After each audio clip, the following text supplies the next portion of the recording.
Friends, morning first step வச்ச உடனே உங்கள் ஹீலில் நைஃப் ஸ்டாப் பெயின் மாதிரி இருக்கா? அதுதான் பிளான்டார் ஃபெசைட்டிஸ்.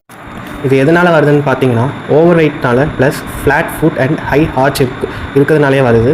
நெக்ஸ்ட்டு ஹார்ட் சர்ஃபேஸில் நிறைய ஒர்க் பண்ணுறது, long standing and bad footwear use பண்ணாலுமே வரும். சடன் ஆக்டிவிட்டீஸ் நம்ம இன்க்ரீஸ் பண்ணுறது, லைக் சடனாக ரன்னிங் அந்த மாதிரி நம்ம பண்ணுறதுனாலையுமே வரும். நெக்ஸ்ட்டு மோஸ்ட்டாக பார்த்தீங்கன்னா மசில் டைட்னஸ்னாலுமே ஆகும். காஃப் மசில் ஆர் ஹிப் மசில்னால கூட நம்மளுக்கு ஹீல் பெயின் வரதுக்கான சான்சஸ் நிறைய இருக்குது. ஸோ இதோட சிம்டம்ஸ் எப்படி இருக்குன்னு சொல்லி பார்த்தீங்கன்னா, மார்னிங் ஃபஸ்ட்டு ஸ்டெப் நம்ம வைக்கும் போதே ரொம்ப சிவியராக இருக்கும். கால் கீழே வச்சு நம்மளால் வாக் பண்ண முடியாமல் இருக்கும். கொஞ்சம் நடந்ததுக்கப்புறம் பெயின் குறையிற மாதிரி இருக்கும். ஆனால் அகைன் அந்த பெயின் கொஞ்சம் நடந்து போனதுக்கப்புறம் பெயின் இல்லாத மாதிரி இருக்கும். பட் அகைன் நம்ம வேக்கப் ஆகும்போது நெக்ஸ்ட் டே பெயின் கண்டிப்பாக அகைன் உங்களுக்கு வரும். நெக்ஸ்ட்டு ஹீல் பாட்டமில் ஸ்டாபிங் பெயின் மாதிரி இருக்கும். ஃபுட் டைட்னஸாக இருக்கும். எஸ்பெஷலி சோல் ஏரியாவில் பார்த்தீங்கன்னா ஒரு கால் பாதம் கீழே பார்த்தீங்கன்னா டைட்டாக இருக்கிற மாதிரி இருக்கும். இது எப்படி சரி பண்ணலான்னு சொல்லி பார்த்தீங்கன்னா, பிளான்டார் ஃபெசைட்டிஸ் கரெக்டாக நம்ம ஸ்ட்ராங்கஸ்ட் ஃபிசியோதெரப்பி பண்ணோன்னா கண்டிப்பாக உங்களுக்கு சரியாகும்.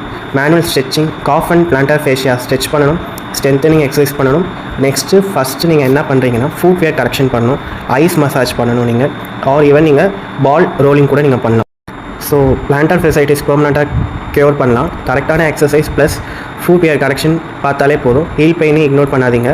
For treatment R guidance, feel free to contact me. Thank you for watching this video.